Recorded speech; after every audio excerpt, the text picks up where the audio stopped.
sessão, a 10ª sessão ordinária, né, da segunda Câmara de Direito Público, a data de hoje, 15 de maio de 2025. Verificando aqui, nós temos 5 processos que foram pedidas preferências. Conforme o pedido, na ordem, inicialmente, o primeiro pedido foi o da pauta, o número 14. Depois vem o número 50 da pauta, o 74, o 76 e o 65. É o último processo. São 5, né, desembargadores aí? São 5 pedidos São 5 processos, são. Entendi, anotei. Obrigado, viu? Então, o primeiro processo é o 14, é o processo, uma apelação civil, de número 0073-126, dígito 56, 2017, 8/17/2001. O apelante é o município do Recife e a apelada Kimberly Rodrigues Penha, ou Kimberly Rodrigues Penha. Só quem pediu foi o município, do procurador, né? Foi. Doutor Gustavo Henrique Batista Andrade. Isso.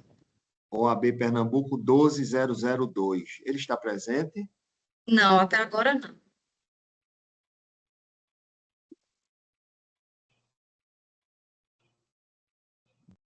O segundo da pauta, o segundo pedido de preferência é o 50 da pauta.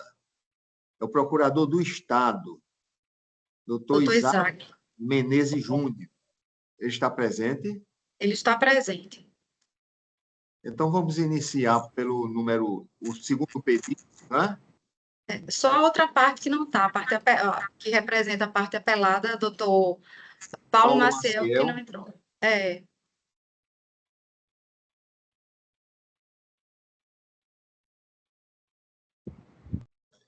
É o mesmo caso do primeiro, né? Está faltando uma das partes. O 74 da pauta é doutor José Tuflay Albuquerque, OAB 43.811. Esse processo é do desembargador Paulo Romero, o relator, o 74 da pauta. O doutor Carlos Alberto Oliveira, ele se encontra, o doutor José Tullen. Até agora não ingressou. Não ingressou. Não. O quarto pedido é o de 76 de pauta. É uma apelação civil 744 de 59 de 2017. Perdão, Excelência, quem acabou de ingressar foi o procurador do município, doutor Gustavo Henrique Batista.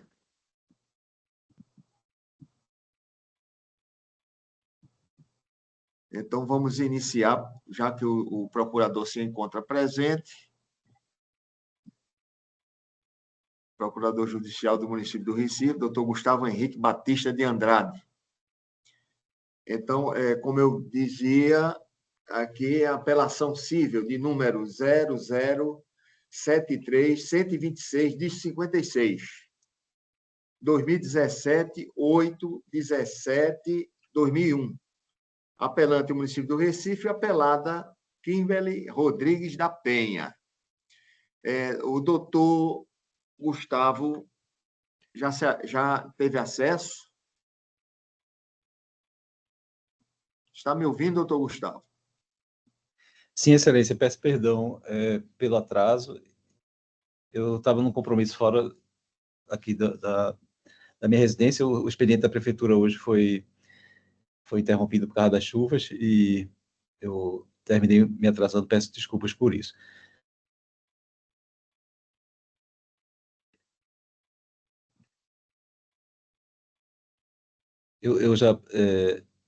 Desculpe, com o meu atraso eu terminei, eu já posso, então...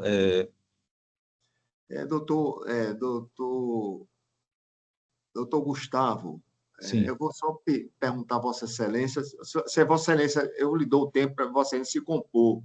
Certo. Eu fazer vou a sessão. agradecer. Tá certo. Lhe agradeço. Só um segundo.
Vossa Excelência, presidente e demais desembargadores, mais uma vez, com o meu pedido de desculpas pelo atraso e pela entrada ainda sem paletó, eu peço desculpas e agora me apresento como representante judicial do município. Doutor Gustavo, a OAB de Vossa Excelência é 12.002, Pernambuco, Isso. não é isso? Exatamente. Fica consignado. Vossa Excelência dispensa a leitura do relatório? Sim. Então, eu já concedo a palavra a Vossa Excelência para, no prazo regimental de 15 minutos, apresentar as razões que assim achar necessário. Certo. Com a palavra, Vossa Excelência. Muito obrigado. Eu agradeço ao excelentíssimo senhor presidente, também relator do recurso, os demais julgadores, representante do Ministério Público e também Secretaria da Seção e os colegas advogados presentes. Serei breve, excelência, já que, na verdade, a minha sustentação se baseará apenas no reforço argumentativo com relação a alguns pontos que eu acho que merecem destaque. Na origem, trata-se de uma ação de indenização por danos, né, supostamente causados em decorrência de um parto realizado na unidade de saúde do município, e a principal, o principal fundamento do nosso recurso é a clara ausência de um dos elementos da característica da responsabilidade civil, que é o nexo causal.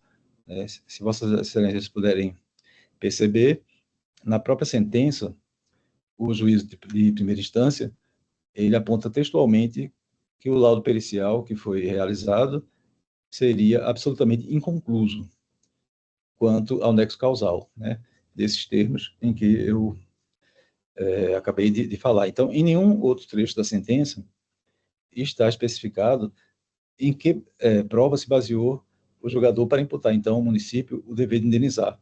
Se não há o nexo causal ou ele é inconclusivo, de qualquer forma, não há o apontamento de que prova ele se baseou para imputar o dever de indenizar.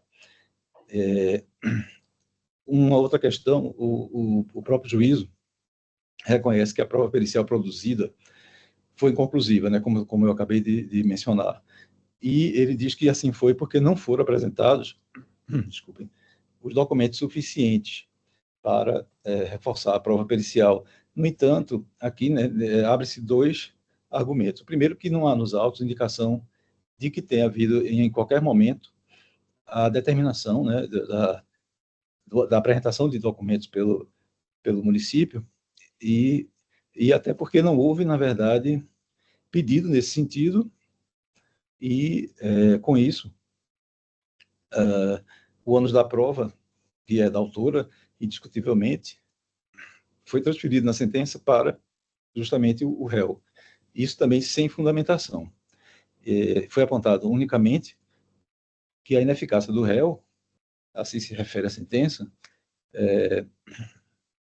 com relação aos documentos que não teriam sido apresentados ou que seriam insuficientes, seria uma ineficácia do réu que não lhe poderia beneficiar, né? E, nesse sentido, é possível perceber que, do próprio laudo, a ausência, né, e a evidência de que não houve imperícia ou negligência da equipe médica que atendeu a autora. Não obstante ter sido todo respeitador da parte autora, a questão restringe-se a uma questão jurídica relacionada à prova, ao ônus da prova e também à valoração da prova produzida. E, então, se baseia ali nesse o argumento principal. E, na segunda questão, por cautela, se superada a questão relacionada a esses argumentos já explanados, eu gostaria de salientar a ausência de razoabilidade na quantificação da indenização, né, que foi do patamar de R$100 mil e que, discutido no processo, inclusive na peça apelativa, superior ao que tem sido fixado pela jurisprudência, mesmo ainda em caso de morte. Então, Excelências, o pedido do município é justamente para que seja dado provimento ao recurso de apelação e, reformando-se assim a sentença, com a improcedência do pleito autoral e a inversão do ônus da sucumbência, e, não sendo esse o entendimento do colegiado, que seja, então, diminuído o valor fixado para a indenização. Então, assim eu encerro, agradeço pela oportunidade e peço o improvimento da apelação. Muito obrigado.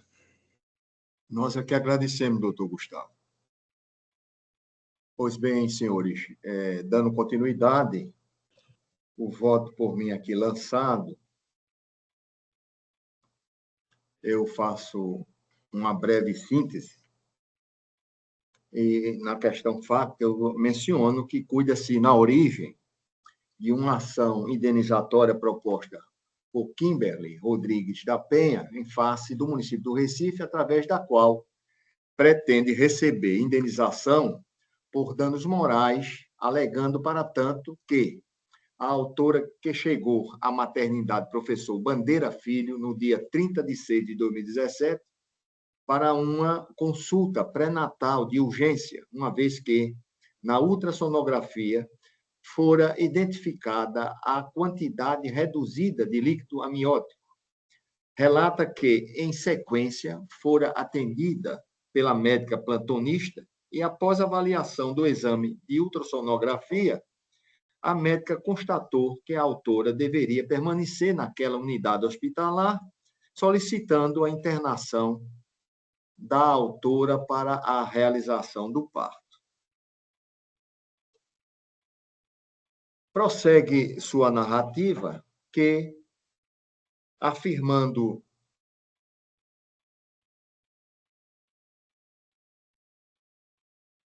ao longo do trabalho de parto, teria sentido muitas dores e solicitado a realização do parto cesáreo. Mais de uma vez, porém, lhe fora dito que não seria necessário. Diz que teria realizado o pré-natal de forma regular e todos os exames demonstram que o feto era normal e que a gestação transcorreu sem intercorrência. Segue narrando ainda que a primeira tentativa foi realizar o parto normal. A mãe já apresentava sinais de sofrimento e o bebê não nascia. Mesmo assim, a médica insistia. A criança não conseguia passar pelo canal vaginal e, em uma das tentativas, o bebê subiu. O retorno da criança era situação de emergência, que exigia realização imediata de uma cesariana. No entanto, a doutora Ana Paula preferiu realizar o parto normal, afirmando que não chegou a abrir em sua barriga para sua filha nascer. Então, da mesma forma, não abriria a de ninguém.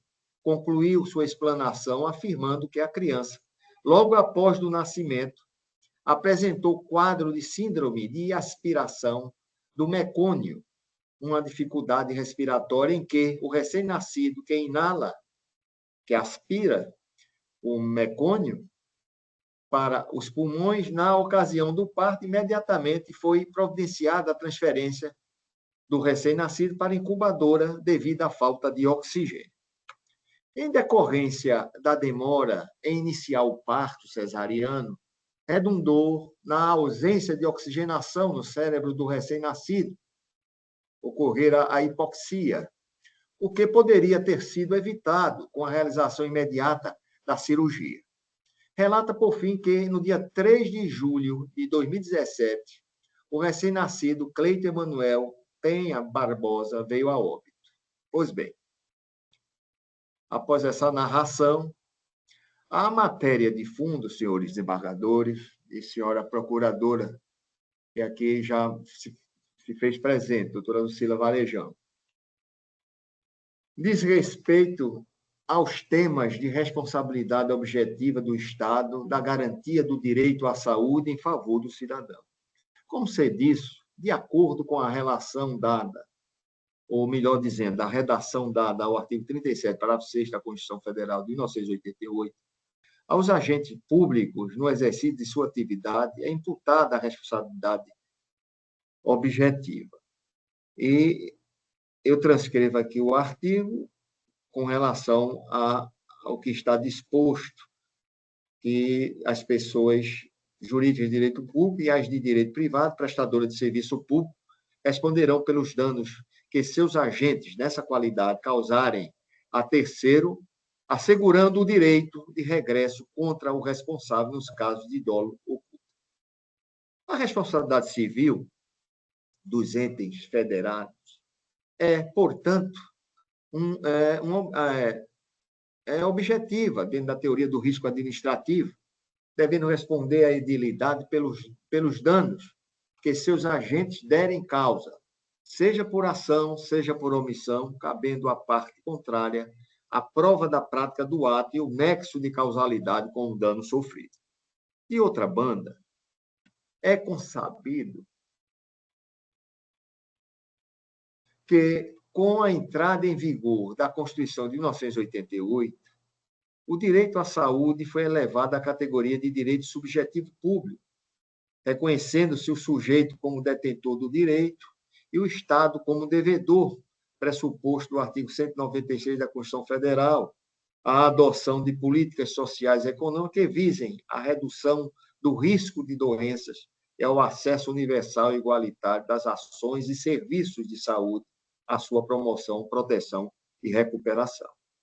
A execução de ditas políticas sociais e econômicas protetivas da saúde vincula-se aos planos e programas que devem assegurar ao indivíduo e à coletividade tudo aquilo que venha a ser considerado essencial para a satisfação da saúde física, mental, psicológica, moral e social, aí inseridos o fornecimento gratuito de medicamentos e a disponibilização de leitos de hospitais.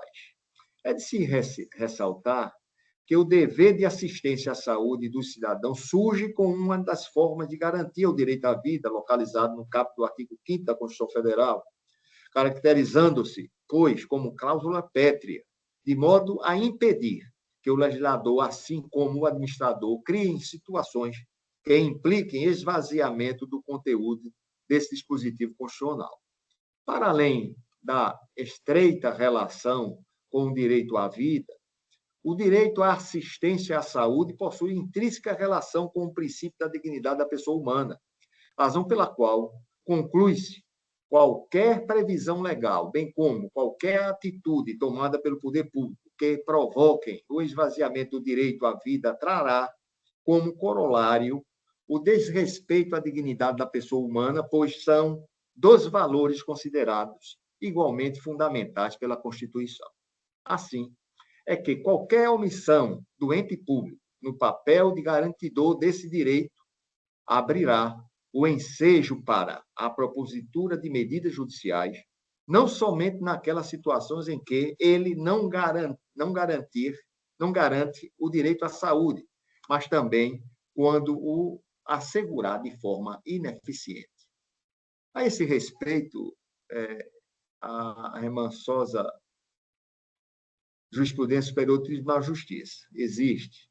Eu transcrevo aqui algumas nesse sentido aqui, eu vou pedir permissão para não lê-la, que eu transcrevo aqui de 2024, em relação a essas questões, tendo que ter como relatora a ministra Nancy Andrighi, da terceira turma, julgada em 21 de maio do ano pretérito. Também um agravo, num recurso especial da relatoria do ministro Luiz Felipe Salomão, que fora da quarta turma, que foi publicado em 13 de agosto de 2020, também com relação a essas questões da responsabilização. Mas, senhores aqui presentes e senhoras, no caso em concreto, eu verifiquei que o conjunto probatório anexado pela autora, e inclusive peço vênia ao douto procurador do município, ao meu ver, é mais do que suficiente para demonstrar a negligência no atendimento médico, como bem salientou o juiz Acor, quando assim fez nos seguintes termos, em um determinado trecho da sua decisão, abre aspas, conforme trechos do laudo pericial, o problema enfrentado pela autora ocorre geralmente durante um trabalho de parto difícil e prolongado. Não existe qualquer dúvida nos autos, inclusive com o reconhecimento da própria requerida, que houve prolongado período expulsivo. Analisando os documentos juntados, conclui-se que a requerente chegou ao nosocômio em 30 de 6 de 2017, às 11 horas, e o parto ocorreu somente no dia 1 de julho de 2017, às 10h48, vindo a óbito o filho da autora, em 3 de julho daquele ano, 2017, às 8h10 da manhã. Conforme citado no laudo, o projeto de diretrizes da Associação Médica Brasileira e Conselho Federal de Medicina determinam que a avaliação fetal deve ser feita pela ausculta intermitente dos batimentos cardíacos fetais a cada 30 minutos, o que não restou comprovado, ônus que comprometia ao suplicado.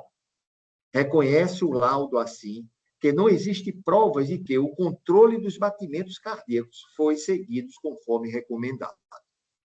Ora, desse modo, muito ao contrário do que foi consignado pelo suplicado, o médico, agindo sobre a responsabilidade do município do Recife, agiu imperitamente ao não cumprir com a determinação dos órgãos médicos e não auscultou os batimentos cardíacos feitos como deveria, ou se o fez, assim não comprovou, pois a prova seria da parte requerida e ela assim não produziu. Assim, reitero, durante aproximadamente 24 horas, a suplicante esteve sob o cuidado de médicos e responsabilidade da requerida em trabalho de parto, e somente uma vez na hora da internação foi auscultado os batimentos cardíacos fetais, recomendados e, evidentemente, necessários para se acompanhar a saúde do feto.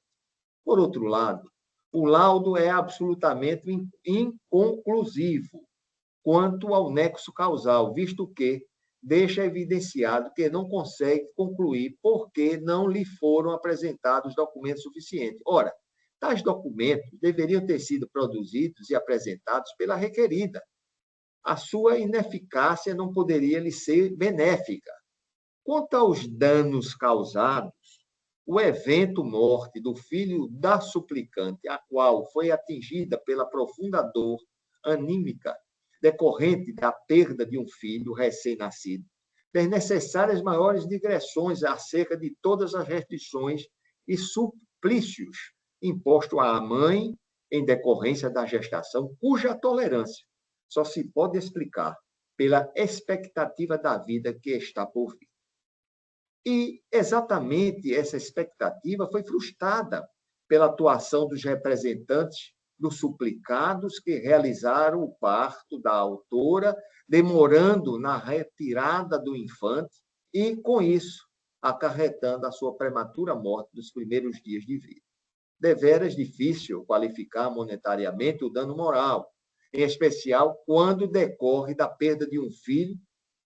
Para a fixação do valor a ser indenizado, deve-se levar em conta, em especial, a gravidade do fato e as condições econômicas do ofensor. Disso extrai-se a medida eficaz para servir de punição ao autor do dano, desencorajando-o a reiterá-lo, quando mais grave, evidentemente, mais deve ser o montante indenizatório. Seguindo essas diretrizes, tem-se que o fato, necessidade de tratamento específico pelas lesões causadas, além das dores sofridas, e no tocante às condições econômicas da parte da ofensora, evidente a suas condições econômicas. No tocante ao quanto, a indenização deve ser suficiente para desencorajar a reiteração de condutas ilícitas e lesivas à parte do réu, através de seus prepostos, e, ao mesmo tempo, amenizar, na medida do possível, o constrangimento acusado à autora lesada. Levando em consideração tais premissas, tenho por razoável arbitrar a indenização por danos morais em 100 mil por toda a situação que envolveu o caso. No que diz respeito aos danos materiais, tem-se a ausência de documentos comprobatórios dos mesmos, não havendo que falar em caso em presunção. Reticência e fecha aspas. Pois bem, a esse respeito, destaque-se que a narrativa dos autos relaciona uma série de documentos comprobatórios da negligência médica e dos danos sofridos pela autora, além dos inúmeros procedimentos realizados. Encontra-se ainda comprovada de forma irrefutável a correlação entre as consequências do erro médico e o agravamento do quadro do filho da autora, que culminou com o falecimento do paciente, sendo principal evidência a certidão de óbito anexada e subscrita por profissional médico especializado, que anotou como causa de falecimento a hipoxia neonatal. Outro sim, quanto ao montante indenizatório, a doutrina que o juiz atende para a condição das partes, de modo a possibilitar, de forma equilibrada, uma compensação razoável pelo sofrimento havido e, ao mesmo tempo, traduzir uma sanção ao ofensor, tendo em vista especialmente o grau de culpa, de modo a influenciá-lo, e não mais repetir o comportamento. A esse respeito, observa-se Carlos Roberto Gonçalves, que, em geral, mede-se a indenização pela extensão do dano e não pelo grau da culpa. No caso do dano moral, entretanto, o grau da culpa também é elevado em consideração, juntamente com a gravidade, extensão e repercussão da ofensa, bem como a intensidade do sofrimento acarretado à vida. Seguindo as lições de Carlos Alberto Bittar, a indenização por danos morais deve traduzir em montante que represente a advertência ao lesante e à sociedade de que não se aceita o comportamento assumido ou o evento lesivo advindo. Consubstancia-se, portanto, em importância compatível com o vulto dos interesses em conflito, refletindo-se de modo expressivo no patrimônio do lesante, a fim de que sinta efetivamente a resposta da ordem jurídicas ao efeito do resultado lesivo produzido. Deve, pois, ser quantia economicamente significativa em razão da potencialidade do patrimônio do lesante. Assim, cuidando-se do dano moral e justificando-se a procedência do pedido, deverá ser fixado na sentença, desde logo, o valor da indenização, atendendo-se à duplicidade de fins a que se presta, visto a necessidade de reparar a vítima ao mesmo tempo em que se pretende atender um caráter pedagógico ao punir o ente federativo infrator. Utiliza-se, para tanto, critérios específicos, dentre os quais o grau de reprovação da conduta lesiva, a intensidade e duração do dano sofrido pela vítima, a capacidade econômica do ofensor e do ofendido e condições pessoais da vítima. Tais critérios, porém, devem ser sopesados sobre a ótica do princípio da proporcionalidade e da razoabilidade.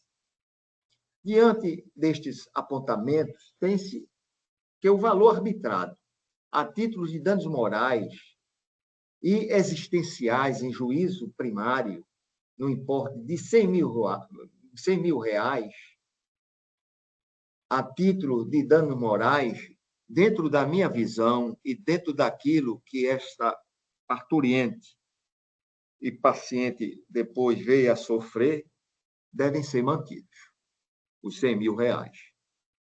E eu transcrevo aqui jurisprudências quanto a essa questão dessa objetividade em relação ao dano moral, onde aqui faço referência a apelações cíveis e reexame necessário, responsabilidade civil em acidente, passageiro transportado por veículo do município que sofreu capotagem, ou veículo do município que sofreu capotagem, indenização por danos materiais, morais e estéticos, falecimento superveniente.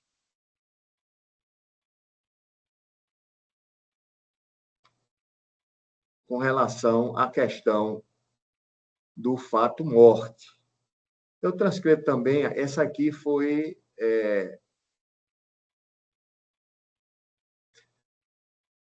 da 11ª Câmara Civil do Tribunal de Justiça do Rio Grande do Sul, que teve como relator o juiz Luiz Roberto. Isso em 23/7/2014. Eu transcrevo outros também aqui, até aqui da 4ª Câmara de Direito Público deste tribunal, que teve como relator o desembargador Josué Antônio Fonseca de Sena, também com relação à questão de indenização por danos morais, erro médico, óbito do paciente, com relação à questão da fixação e da condenação. Pois bem, sobre o valor, portanto, da condenação de 100 mil reais que eu mantenho, deverão incidir a correção monetária e os juros de mora, de acordo com os enunciados administrativos de número 6, 12, 17 e 22 da Seção de Direito Público deste Tribunal de Justiça. Assim, senhores desembargadores, doutor procurador do município e doutora procuradora de Justiça, assim sendo, o meu voto é no sentido de negar provimento ao apelo, mantendo a carta sentenciante, modificando apenas quanto aos juros aplicados à espécie, devendo incidir os enunciados retroreferidos deste Tribunal de Justiça do Estado de Pernambuco. Este é o voto em discussão. Desembargador José André, desembargador Paulo Romero. Desembargador Zé Ivo, eu fiz a leitura do voto de Vossa Excelência, ouvi também atentamente as palavras do procurador do município, agradeço os subsídios por ele trazidos, mas eu entendo e... Está sem som, desembargador André.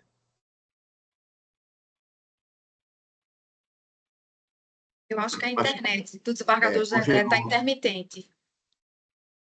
Ele já tinha avisado que poderia cair.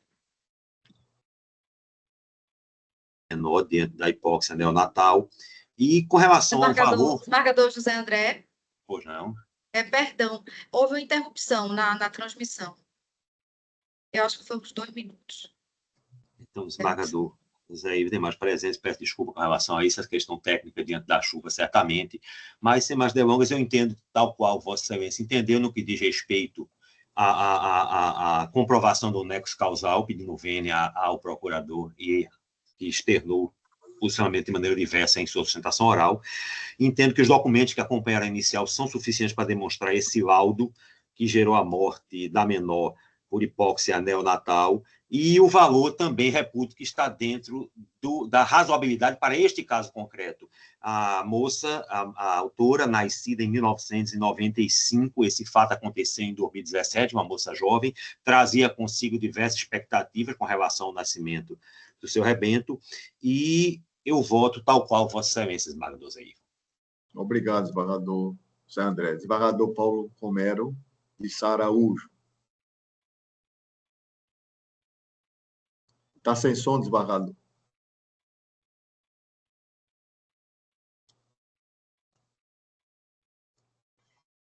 Microfone. Desembargador Paulo Romero, o microfone de Vossa Excelência está desligado.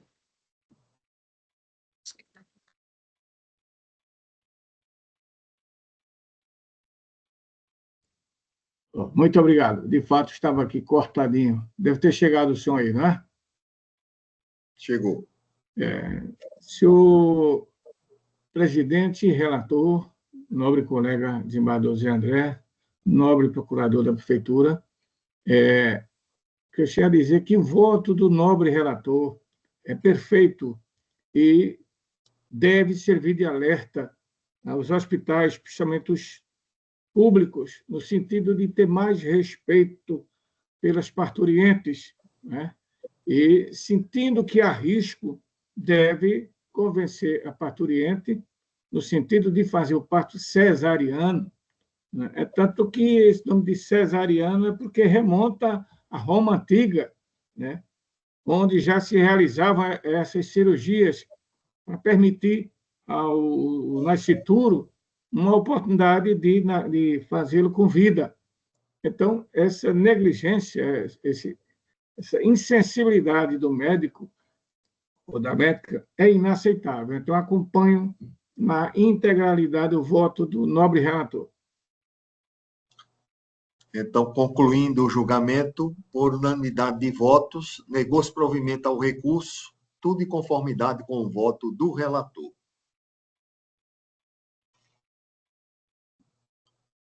O próximo, o segundo pedido de sustentação oral é o 50 da pauta.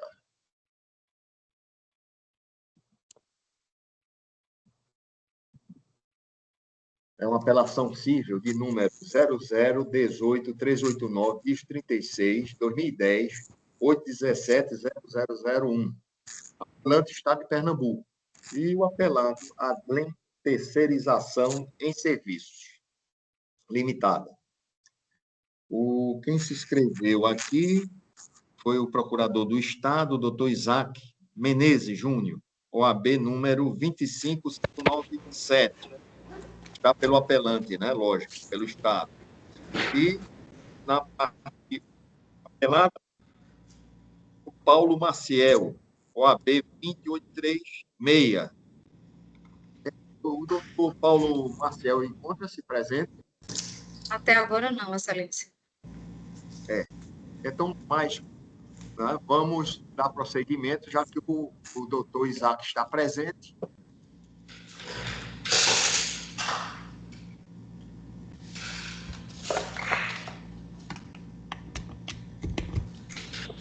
Vamos dar prosseguimento aos documentos. Porque nós temos, são 75 processos que se encontram em pauta. Então, né, Então, vamos, doutor Isaac, Vossa Excelência dispensa a leitura do relatório? Sim, Excelência. Então, eu já concedo a Vossa Excelência, dentro do prazo regimental, os 15 minutos para se pronunciar. Muito obrigado, senhor presidente. Boa tarde. Serei breve. Falo em nome do Estado de Pernambuco, apelante. Cumprimento o presidente, eminente relator, os excelentíssimos senhores desembargadores componentes dessa segunda Câmara de Direito Público, representante do Ministério Público, demais colegas advogados, servidora presente. Excelência, o Estado de Pernambuco vem requerer a reforma da sentença apelada que homologou cálculos da contadoria judicial e nesses cálculos da contadoria judicial, no entendimento da divisão de cálculos da Procuradoria-Geral do Estado, há 2 erros nesses cálculos que foram homologados pelo juízo apelado.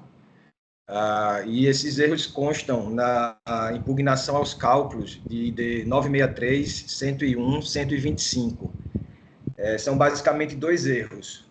Um erro material quanto à correção monetária e um erro quanto aos próprios valores que o Estado deve à empresa Adlim. Em relação à correção monetária, a contadoria do juízo incorreu no erro material, porque ela deveria ter dividido o índice de junho de 2007 pelo de dezembro de 2009. E, ao invés disso, ela efetuou a operação aritmética de multiplicação, incorrendo em excesso de execução. E o segundo, principal e substancial erro nos cálculos da contadoria judicial homologado pelo juízo apelado foi a não subtração dos valores já pagos pelo Estado de Pernambuco. E o Estado comprova nos autos, mediante um ato da Secretaria do Tesouro Estadual, a comprovação dessas notas de empenho. No ID 963-10109. Isso consta também tanto na nossa impugnação aos cálculos do contador, quanto na nossa apelação. Então, esse excesso, de modo que o Estado, no ID 963-10125, que for a impugnação aos cálculos ao contador judicial, o Estado entende como devido a quantia de R$ 239.618,82, havendo assim um excesso de execução em relação aos cálculos da contadoria do juízo de R$ 1.996.312,01. Então, o Estado de Pernambuco vem a essa egrégia Corte de Justiça, a segunda Câmara de Direito Público, requerer a reforma da sentença para que sejam acolhidos os cálculos constantes no ID 963-10125, que aponta um excesso de quase R$ 2 milhões em relação ao apontado pela contadoria do juízo. Caso assim não se entenda, em sede subsidiária, no apelo estatal, requer-se a reforma do julgado para que sejam observadas as faixas sucumbenciais. O Estado foi condenado em 10% sobre o valor da causa. O valor da causa supera R$ 1.800.000. Então, o Estado pede para que sejam observadas as faixas mínimas constantes no artigo 85 do Código de Processo Civil. E também requer a reforma do julgado para que a exequente seja condenada em honorários advocatícios devidos à Procuradoria-Geral do Estado sobre o excesso de execução reconhecido em sede destes embargos à execução. Então, são requerimentos de ordem muito objetiva, até porque se trata de cálculos, assim não poderia deixar de ser, e o Estado de Pernambuco requer a essa segunda Câmara de Direito Público o provimento integral do apelo. Muito obrigado a todos. Nós agradecemos a Vossa Excelência.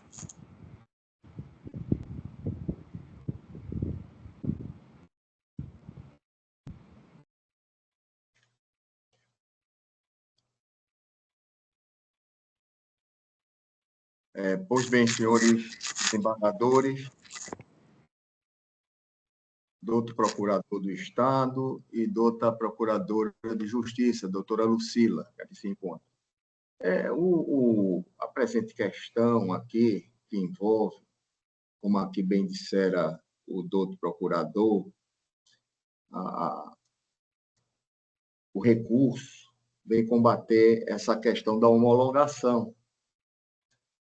com relação aos cálculos elaborados pela Contadoria Judicial, que reconheceu a procedência dos valores executados e julgou improcedente os embargos à execução, o juiz de piso, e extinguiu o feito com resolução de mérito e condenou o Estado ao pagamento também aos honorários fixados em 10% sobre o valor da causa. E como nós vimos aqui também, através do doutor procurador, e nas suas razões recursais, o Estado vem combater que a execução promovida pela ADLEM é indevida e que esses valores decorrem de reajustes contratuais que não foram formalmente aditivados e que afastaria a existência de um título executivo válido.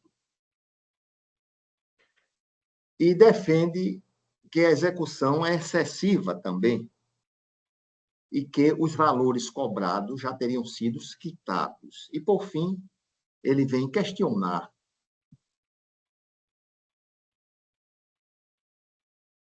os critérios de correção monetária, como nós ouvimos aqui há pouco, aplicados e requer a reforma da sentença para que os embargos de execução sejam julgados procedentes com a consequente extinção da execução. Isso é a fundamentação das contrarrazões apresentadas no recurso pelo Estado. Pois bem, senhores, no meu voto,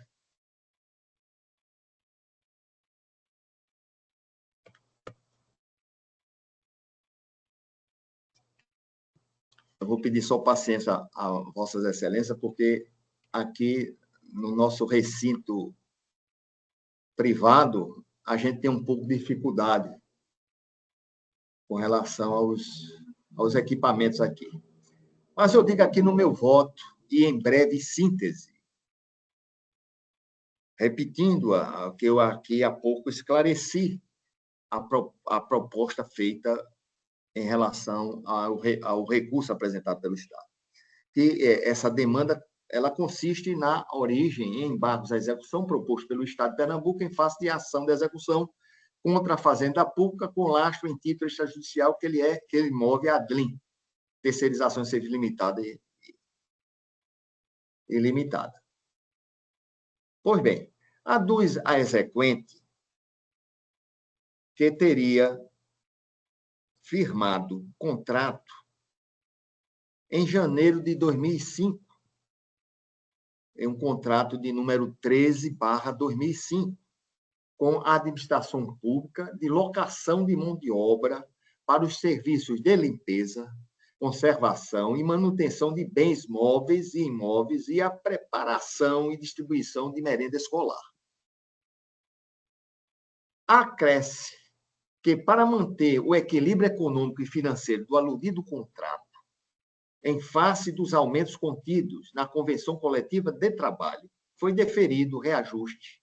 Todavia, as notas de empenho referentes aos valores correspondentes de janeiro a junho de 2007, constantes dos empenhos de números 2007 NE 04653 e 2007 NE 04652, nos valores de R$ 160.114,02 e R$ 1.675.730,78, respectivamente, não teriam sido devidamente quitados e, por isso, propõe a ação de execução em questão.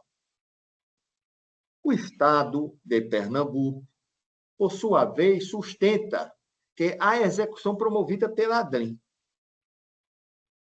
é indevida, pois os valores decorrem de reajustes contratuais que não foram formalmente aditivados, o que afastaria a existência de um título executivo válido. Além disso, alega o excesso, como eu já mencionei anteriormente, com relação às razões. Pois bem, no caso, ao meu ver, em concreto, a exequente, ora pelada, instruiu os autos com um conjunto probatório composto pelo 6º termo aditivo ao contrato, o de número 13/2005, que permite a prorrogação de seus serviços durante o período de 1 de janeiro de 2007 a 31 de dezembro de 2007. Isso, inclusive, é um documento no SEI 43604-797.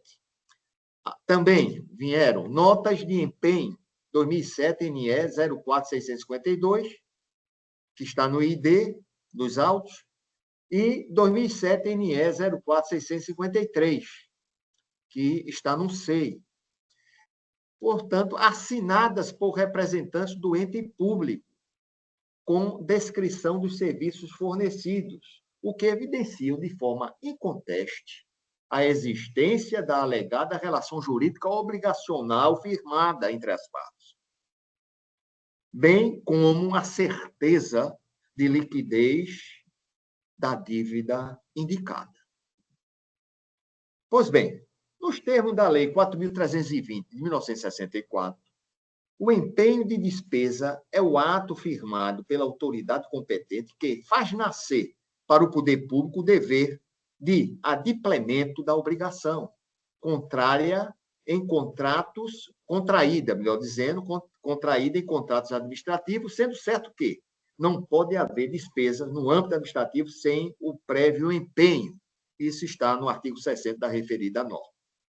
A teor do artigo 373, inciso 2º do Código de Processo Civil de 2015, é ônus do réu constituir prova dos fatos impeditivos, modificativos e extintivos do direito do autor. Assim, não se desincumbiu o Estado do ônus probante de desconstituição do direito da empresa demandante, posto não ter demonstrado a prova do pagamento requerido, tampouco a ausência da prestação dos serviços contratados. Cabe ressaltar que o Estado de Pernambuco dispõe de todos os meios administrativos e operacionais para comprovar a quitação dos valores pleiteados, mas não o fez. Destarte, conclui-se que o autor, na instrução processual, cumpriu o seu ônus probatório, conforme preceitua o artigo 373, inciso 1 do Código de Processo Civil, quanto ao fato constitutivo do direito postulado, enquanto o réu não apresentou impugnação substancialmente eficaz à pretensão formulada na inicial, conforme o artigo 373, inciso 2º, também do Código de Rito Civil. Destaca-se que o ofício interno, é bom observar isso, da 7, número 046-2010, que está no ID de número 436-05-020, por meio do qual o secretário executivo do Tesouro Estadual alega o pagamento dos débitos em questão, trata-se de prova incapaz de demonstrar a quitação da dívida, posto que desacompanhado de provas que atestem o alegado, qual seja a correspondente documentação financeira e contábil. Uma declaração sem existir o registro contábil disso não pode ter ocorrido. Ademais, a nota de empenho emitida por agente público é título executivo extrajudicial na medida em que, dotada dos requisitos da liquidez, certeza e exigibilidade, nesse sentido, inclusive eu faço aqui a colação de julgados desse próprio egrégio Tribunal de Justiça de Pernambuco. Eu vou pedir a Vossa Excelência para não lê-los, vou apenas dizer que nós temos aqui na apelação civil de número 5.117.824, que teve como relator Demócrito Ramos Reinaldo, isso em 2019, Primeira Câmara Regional de Caruaru. E também eu transcrevo uma decisão proferida nos autos do agravo de instrumento de número 313829/2019, do relatoria do desembargador Érico de Souza Dantas Simões, bem como, ou melhor dizendo, publicada em 10/6, o julgamento foi em 10 de junho de 2019, nesse agravo de instrumento. Então, ao meu ver, não há nenhuma condição de se afastar a pretensão autoral. E quanto à questão dos honorários, senhores, eu voto pela manutenção da verba honorária em 10% sobre o valor da condenação, posto que, considerada a natureza e o grau de complexidade da demanda, a duração do processo e o valor atribuído à causa, eu entendo como justa e bem dosada a fixação da verba honorária nos moldes estabelecidos pelo juízo ACO, atendendo assim o disposto do artigo 85, parágrafo 3º e 2º, combinado com o parágrafo 11 do mesmo dispositivo do Código de Processo Civil. Feito essas considerações, portanto, o meu voto é pelo não provimento do apelo com a manutenção integral da sentença vergastada. Esse é o voto em discussão.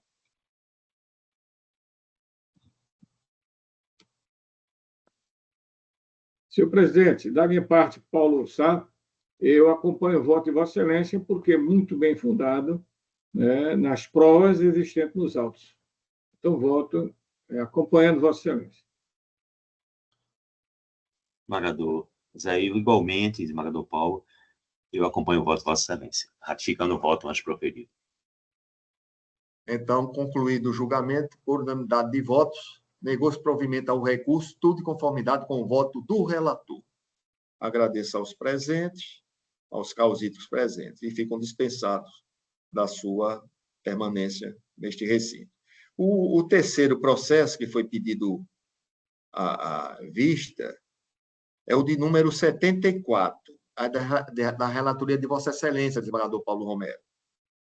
É o 74 da pauta.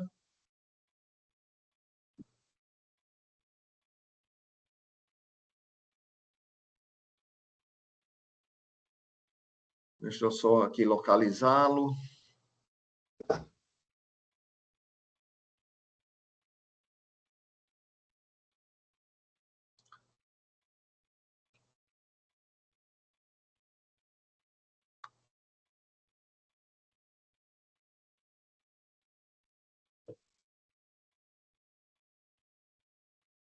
O 74 da pauta é uma apelação cível de número 47.295, dígito 64, apelante Carlos Alberto de Oliveira e apelado Estado de Pernambuco, primeiro ofício de notas do Recife, segundo registro de imóveis do Recife, Pernambuco e Procuradoria-Geral da Fazenda.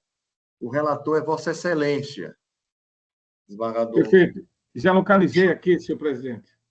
Deixa eu ver aqui só uma questão. Quem se inscreveu foi o doutor José Turfley, Desculpa, eu não saber a pronúncia. Turfley Albuquerque. Está presente, doutor? Não, não está presente. Não está presente, né? Mas aí, infelizmente, a gente não pode aguardar. Tá?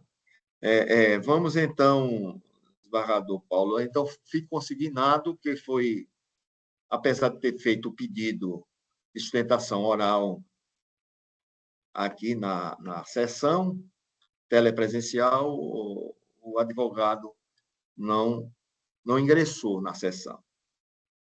Então, desembargador Paulo Romero, Vossa Excelência está com a palavra. Muito obrigado, senhor presidente. Eu aproveito a oportunidade para cumprimentar a doutora Lucila Varejão. Boa tarde, doutora Lucila Varejão. Boa tarde, doutor Paulo. Boa tarde. Eu consulto, de alguma parte, porventura, aí presente, não sei, creio que não, da necessidade da leitura do relatório. Se não tiver nenhuma das partes, eu consulto os colegas, né, o senhor presidente, o nobre desembargador José André, da dispensa do relatório. O dispensa, certamente. Muito obrigado. Vamos, então.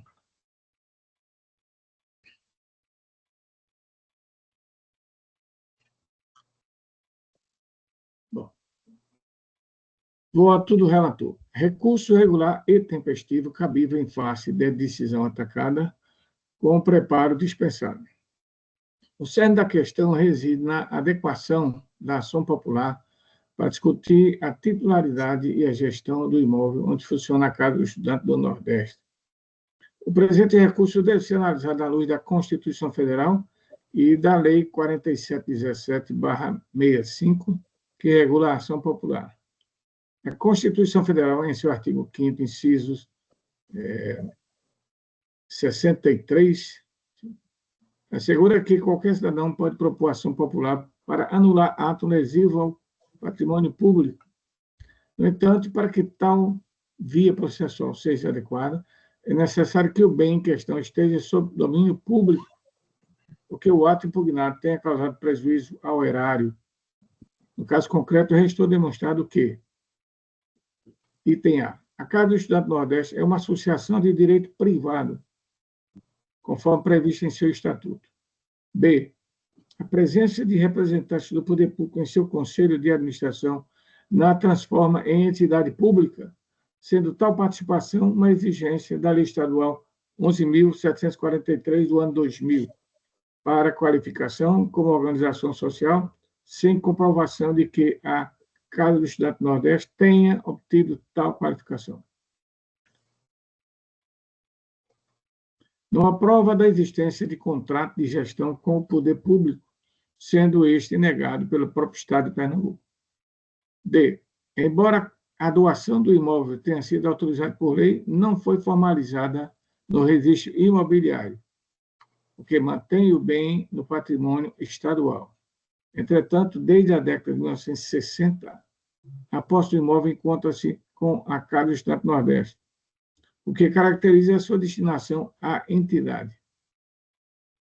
E o Estado não concorre com recurso financeiro para a manutenção da Casa do Estudante do Nordeste, não restando comprovado que o ente público subsidia a entidade em mais de 50% de sua receita anual, requisito essencial para a aplicabilidade da ação popular, conforme o artigo 1º da Lei 4717/65.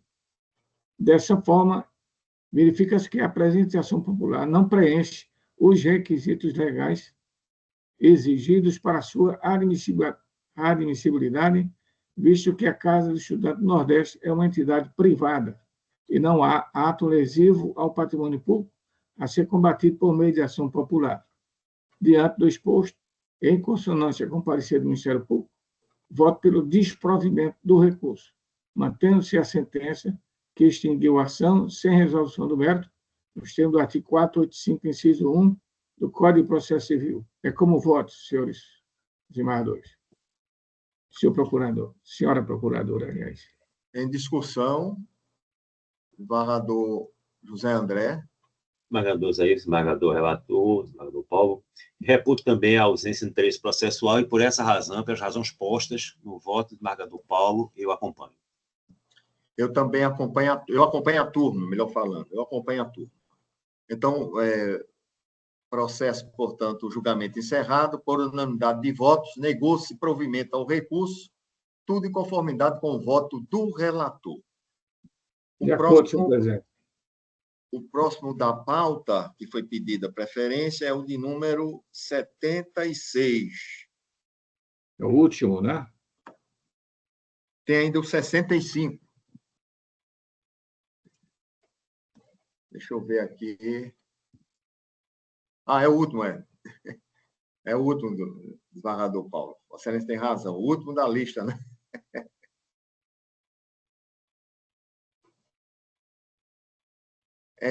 Esse é uma apelação civil de número 744/59, 2017, apelante Dimas Francisco de Almeida e apelado Unidade Técnica Agência de Defesa e Fiscalização Agropecuária de Pernambuco, ADAGRO. Quem está inscrito para fazer a sustentação oral é o doutor Miguel Ângelo Boaventura Júnior, OAB 1543A. Está presente, não é, doutor Miguel? Vossa Excelência, boa tarde, doutor. Boa tarde. Vossa Excelência dispensa a leitura do relatório? Com certeza, Excelência. Então, eu já concedo a Vossa Excelência o prazo de 15 minutos para se pronunciar. Está com a palavra. Cumprimento o ilustre relator, cumprimento o os demais membros da turma, os demais colegas, doutora Karina. Excelências, o caso dos autos trata-se de uma ação em que o senhor Dimas alegou que teria direito adicional de salubridade e também teria trabalhado em horas extraordinárias. Durante o trâmite do primeiro grau, o juízo, após a réplica, intimou as partes para indicarem se tinham provas a produzir. A parte autora, Dimas, requereu a produção de prova testemunhar, oitiva de testemunha, inclusive arrolou a testemunha, de imediato informou qual era o objetivo da oitiva da testemunha, dada a sua pertinência e relevância para a análise dos autos. Para surpresa do autor, na sentença, o juízo indeferiu a oitiva de testemunha, sob o fundamento de que não era necessário ouvir testemunhas para a prova de horas extras, e, no corpo, na fundamentação da sentença, indicou que indeferiu a verba pleiteada de horas extras sob a alegação de que a parte autora não teria produzido provas para produzir. Com todas as venhas, se mostrou equivocada a decisão, no sentido de que a parte não havia produzido provas, porque nós tentamos, a parte autora, o senhor Dimas, tentou a produção de prova, requereu a produção de prova, indicou a testemunha, arrolou a testemunha e informou para que serviria a testemunha. E foi surpreendido com essa negativa na sentença. Dado esse fato, em face de ofensa ao princípio do devido processo legal, ao princípio do contraditório, da ampla defesa, o recurso pede a declaração de nulidade da sentença, a fim de que o processo retorne ao primeiro grau e seja ouvida a testemunha, dada a relevância, a pertinência, como dito outrora, para que a parte autora comprove o fato constitutivo do seu direito. Desembargador Zé Ivo, o procedimento do tribunal é quando tem a preliminar para aqui ou eu faço a sustentação integral, Excelência? Olha, fazendo um resumo, Vossa Excelência já falou o principal aqui. O meu voto é concedendo aqui, devolvendo ao juiz de primeiro grau para que proceda com a instrução, anulando a sentença. Pronto, Excelência. Para poupar o tempo de Vossa Excelência, por isso que eu estou perguntando, porque aí já não preciso. Eu agradeço a Vossa Excelência, então não preciso falar sobre o restante. Obrigado, Excelência. Desembargador José André, desembargador Paulo Romero. Ratifico o voto antes, no mesmo sentido, posto por Vossa Excelência. Também eu o faço, senhor relator. Acompanho o voto de Vossa Excelência, no mesmo sentido, fazendo voltar os autos ao juiz de origem, para reabrir a fase instrutória, prejudicada as demais alegações suscitadas no apelo. Então, concluído o julgamento por unanimidade de voto, deu-se provimento ao apelo, declarando a nulidade da sentença recorrida por cesseamento de defesa e determinando o retorno dos autos à origem, reabrindo a fase instrutória que fora prejudicada e as demais, eu afasto, portanto, fica prejudicada as demais alegações da apelação, porque o principal se prende na nulidade da sentença e devolver para abrir a instrução no primeiro grau. Então, obrigado, Excelência. Karina. Boa tarde, doutor Miguel. Fica Boa tarde, pelo... Boa. Obrigado, bom trabalho. O último aqui de preferência é do desembargador Paulo, a relatoria. É o 65, desembargador Paulo, da pauta. 75? 65. 65, ok. Perdão, Excelência, esse processo é segredo de justiça. Aí eu precisaria saber quem é a taquígrafa, se é Simone ou se é Fernanda. Para só ficar os servidores, né? Eu vi que aqui a advogada está... Sim, mas... Karina, é Simone que está presente. Certo. Mas Tá? um minutinho só. Fernanda, quem Vamos ver. seria? Um minutinho Não, só. Fernanda, Vamos ver Fernanda se ela de está fato, acompanhando a gravação. como. Fernanda é colega também. Tá. Desembargador, tá bom, Karina? Compreendeu? Tá certo. Tá certo, tá bom. Ok, obrigada. Eu indago que, às vezes, pede-se segredo de justiça, pode ter sido até um equívoco.